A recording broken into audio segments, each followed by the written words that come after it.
어제 하루 종일 화제가 됐던 분입니다. 대웅제약 윤재승 회장입니다. 기사 보겠습니다.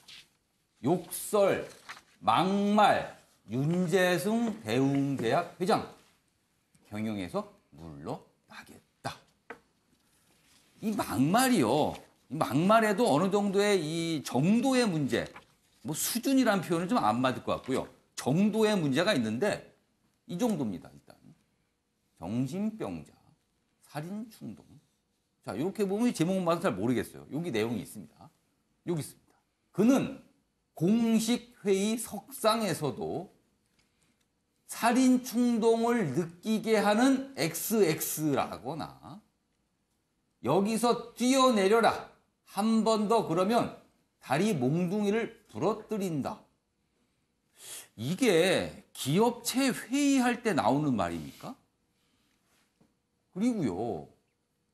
뭐 여기 있습니다. 정신병자 XX 아니야? 이 XX야. 미친 XX네. 이게 뭐 기사에 다 XX만 있습니다. 이거 소개해 드릴 수가 없어서. 자, 그렇다면은 이렇게 욕설 막말을 해서 논란이 되고 있는 윤재승 회장은 어떤 인물인가요? 여기 있습니다.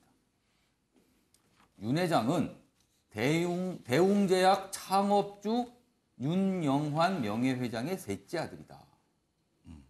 사법시험에 합격해 검사로 일하기도 했다.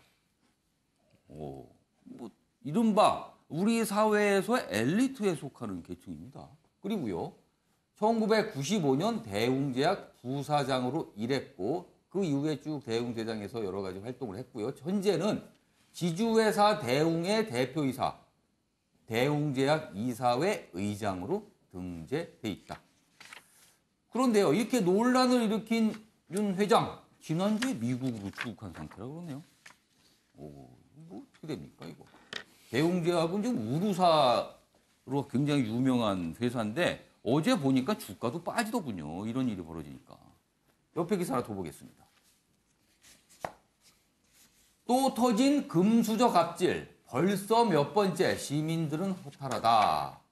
자, 윤재승 대웅제약 회장의 폭언 공개가 파문을 일으키고 있다. 자, 뭐 내용은 소개해드렸고요. 시민들 반응은 이래요. 그때만 고개 숙여. 특권층 도덕성 기대하기보다는 확실한 처벌로 재발 방지해요. 여기도 있습니다. 전형적인 자본주의 사회인 미국도 재벌이 잘못하면 더 큰 징벌을 내려 재발을 방지하기 때문에 비교적 공정성을 유지하고 있다. 자, 조대진 부회장. 네. 이런 기사는요, 수도 없이 전해드린 것 같습니다. 그러나 근절은 참 안 되는 것 같아요. 그렇죠. 그러니까 자기 일이 아닐 거라고 생각을 하고 나한테는 뭐 안 벌어지겠지라고 편하게 생각하시는 그 재벌분들이 아직도 계신 것 같은데요. 예. 어제 이 보도가 나왔을 때 참 아직도 용감하신 분들이 많이 있으시구나라는 생각이 들었습니다. 사회가 바뀌었는데 어떻게 저런 얘기를 뭐 공식 석상에서 할 수 있었을지 그 네. 부분에 대해서 되게 의아했고요. 네. 어쨌든 그 같은 회사에서 100명의 그 임직원들이 몇 년 안에 이렇게 자리를 바꿨다는 걸로 봐서 예. 아주 상습적으로 이런 일들이 있었던 것 같아서 되게 안타까운 부분인데 예. 어쨌든 재벌들의 그 도덕적 기준은 예. 일반 사람들, 국민들이 바라보는 우리 주위에 있는 사람들보다 그 기준보다 훨씬 더 높기를 바라기 때문에 이런 부분에 상응하도록 여러 가지 처신들을 좀 세심하게 할 필요가 있다고 보여집니다. 사실은 높은 위치에 그리고 많은 걸 가진 위치에 있기 때문에 많은 분들은 좀 더 베풀고 좀 더 낮은 자세를 보여주면 환호하거든요. 그런데 그거와는 정반대로 가기 때문에 이렇게 공분을 사는 게 아닌가 싶은데요. 신장식 총장님. 문제는 왜 자꾸 반복되는가 하는 거기에 것이고요. 있습니다. 왜 이렇게 반복될까? 왜 자꾸 반복되는가. 그다음에 하는 행태도 비슷해요. 조현민 그 대한항공 이 양반들도 이 막말 논란이 벌어지니까 일단 외국으로 출국합니다. 자숙하겠다고 하고 그리고 나서는 다시 복귀할 기회를 노려서 복귀하려다가 동생이 또 사고를 치는 바람에 복귀하지 못했던 이런 일들이 반복돼 거의 뭐 평행 이론처럼 둘이 지금 비슷하게 또 미국 어디 외국으로 지금 나가 있지 않습니까? 근데 문제는 이게 오너 리스크 때문에 기업 자체의 주가가 빠지는 결과가 나올 정도로 기업 자체의 리스크를 불러일으킨다는 것이고 반복된다는 겁니다. 왜 반복되느냐? 지배권, 기업 지배 구조 자체를 변화시키지 못하기 때문에 그렇습니다. 사실은 재벌 대기업들의 오너들 보면 사실은 적은 지분을 가지고 기업 전체를 좌지우지하거든요. 이분도 또는 대한항공에서도 벌어진 일들도 작은 지분을 가지고 기업 경영 전체를 좌지우지하는 기업 지배 구조를 변경시키지 못하니까 지금 현재 구조에서는 그러다 보니까 다시 뭐 잠깐 자숙하는 척하고 고개 숙이는 척하고 다시 언제든지 돌아올 수 있는 것이고 등기이사가 누구냐와 관계없이 실제로는 뒤에서 영향력을 행사하는 이 기업 지배 구조를 변화시키지 않는 한 이들에게 단순히 도덕성만을 이야기하는 것은 실은 기대하기 어렵다. 현재까지. 왜 반복되는가를 지켜보면 지켜볼수록 그렇다. 그러니까 기본적인 구조적인 장치가 있지 않은 한 계속 반복될 수밖에 없다. 이 얘기를 하신 거네요. 알겠습니다. 다음 기사 좀 보죠. 법원, 전두환, 알츠하이머라며 회고록은 어떻게 썼어요? 법원이 이렇게 물어봤답니다. 자, 5.18 첫 재판 불출석 이렇게 됐는데 어제 광주에서 전두환 전 대통령의 회고록 관련 사자 명예훼손 혐의 재판이 열렸습니다. 그러나 알츠하이머라는 이유를 대면서 출석하지 않았죠. 그런데 이제 그 재판장에서 법정에서 오간 대화들이 있습니다. 그걸 소개해드리겠습니다. 자, 피고인 불출석 사유를 묻자 변호인은 알츠하이머 투병으로 단기 기억 상실 상태다라고 설명을 했어요. 자, 그러니까 재판부가 이렇게 물어봅니다. 2013년 알츠하이머 진단을 받았다고 하는데 2017년 회고록을 작성한 게 모순이지 않느냐라고 재판부가 조금 납득이 안 된다고 질문을 합니다. 그러니까 변호인은 또 이렇게 얘기합니다. 회고록은 오래 전부터 준비한 것으로 안다. 이렇게 되어 있습니다. 증세 악화 전에 출간된 것 같다. 그러니까 미리 준비해놨다. 그러니까 이 병과는 상관이 없다. 이렇게 얘기를 했다는데요. 자, 그럼 여기서 관련 영상 보고 이어가도록 하겠습니다. 재판에 출석하려고 그동안 많은 노력을 했습니다마는 건강상 이유로 불가피하게 어제 출석을 하지 못하게 되셨습니다. 그래서 그러한 사정에 대해서 오늘 재판에서 재판부에 소상히 설명을 드렸습니다. 그 공소사실 부인하셨는데 이유가 뭐 어떻게 되는지 간략하게 좀 이야기 좀 해주십시오. 지금 헬기 사격이 있었다고 주장하는 분들이 있으신 반면에 헬기 사격을 부인하는 분들이 많습니다. 특히 그 당시 이 헬기 조종을 했던 승무원이나 그 밖에 성조원들 그런 분들은 한결같이 헬기 사격을 지금 부인하고 있습니다. 그렇기 때문에 그 진위 여부에 대해서는 조금 더 객관적인 방법으로 그 진실이 밝혀져야 된다 이렇게 생각을 하고 있습니다. 김철근 대변인. 네. 전두환 전 대통령 뭐 알츠하이머라는 이유를 댔지만 뭔가 그렇게 당당하지는 않은 모습이에요. 왜 그럴까요? 왜 그러겠습니까? 이제는 좀 털고 사과하고 정리할 타임이 넘지 않았나 싶습니다. 이게 지금 38년 전 일입니다.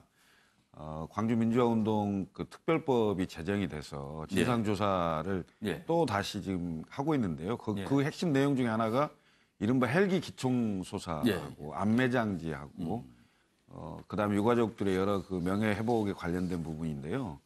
이 핵심 인물 중에 한 사람인데 자서전을 써서 자서전 쓸 때는 기억이 있었는데 정작 그게 이제 고소고발이 돼서 재판을 받으려고 하니까 계속 재판을 연기하면서 결국 알츠하이머 병을 앓고 있다. 단기 기억 상실이기 때문에 못 나가겠다. 이렇게 이제 핑계를 대는 모양인데 이건 옳지 않고요. 그다음에 세월이 많이 흘렀습니다. 지금이라도 나와서 반성하고 사죄하고 이렇게 해서 한 시대를 마감해야 된다 이렇게 생각합니다. 신장희 총장님, 알츠하이머 병이다라고 했기 때문에 회고록에 쓴 거 말고 그 이후에는 기억하지 못한다. 이렇게 얘기하면은 뭐 방법이 없어 보이기도 합니다. 지금 이런 병이라면 또. 구인장 발부해서 법정에서 실제 증언이 불가능한 상태인지 확인해야 된다고 봅니다. 이전에 신격호 회장도 예. 후견인까지 있는 상태였어요. 예. 실제로 알츠하이머 때문에 예. 치매 뭐 이렇게 해가지고. 근데 법정 출석했습니다. 법정 출석해서 아, 이 양반이 더 이상 법정에서 진술하기 어려운 상태다라고 하니까 후견인이 이후에 후견인 지정돼서 후견인이 법정에 출석했거든요. 예. 이렇게 충분히 법정에서 증언 여부를 가릴 수 있는 방법이 있습니다.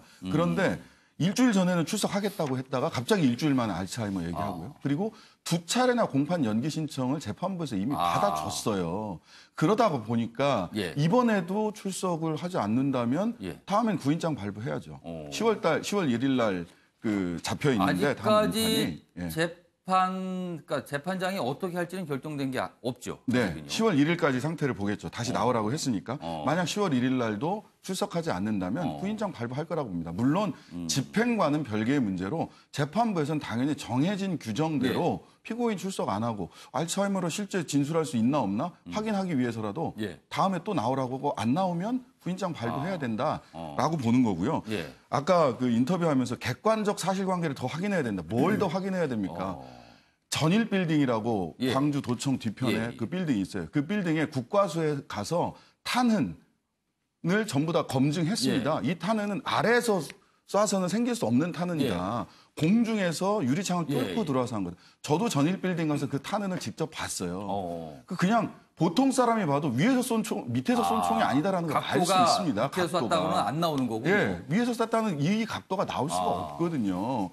뭐가 객관적 사실을 더 다툴 게 있다고 하는 건지 비겁한 변명입니다. 객관적 사실 자체를 부인하는 말이고요. 예. 객관적 사실은 이미 확인됐고 실제로 남은 문제는요. 이 사건에서 고의성, 고의로 알고 있으면서도 전두환 전 대통령이 조비오 신부에 대해서 뭐 빨갱이다, 사탄이다 이렇게 얘기한 게 자, 기총소사가 있었음에도 불구하고 그것을 이야기한 조비오 신부를 비난할 의도, 명예를 훼손할 의도를 가졌었느냐. 이 부분만 재판의 쟁점이에요. 근데 계속 뭐 객관적 사실을 검증해야 된다는 방식으로 물타기 하고 있는 것이고 알츠하이머 핑계를 대고 있는 비겁한 태도입니다. 알겠습니다.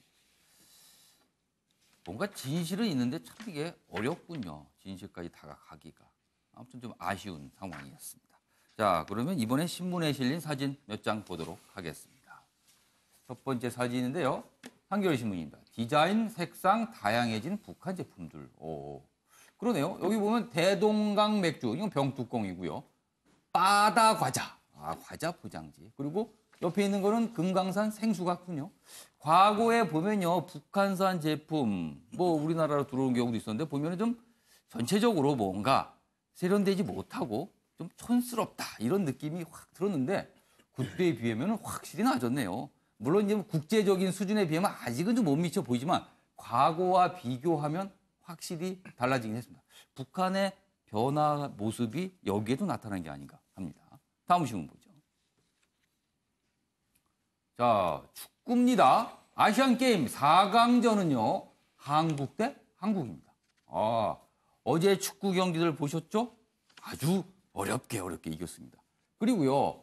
옆에는 박항서 베트남 대표팀 감독이 있는데요. 우리나라 분입니다. 베트남도 어제 시리아를 연장선에서 어렵게 이겼습니다. 그래서 한국과 베트남이 아시안게임 남자 축구 4강 내일입니다. 맞대결을 벌이는데 한국 선수와 한국 감독. 그래서 아시안게임 4강전은 한국 대 한국. 이렇게 표기를 했네요.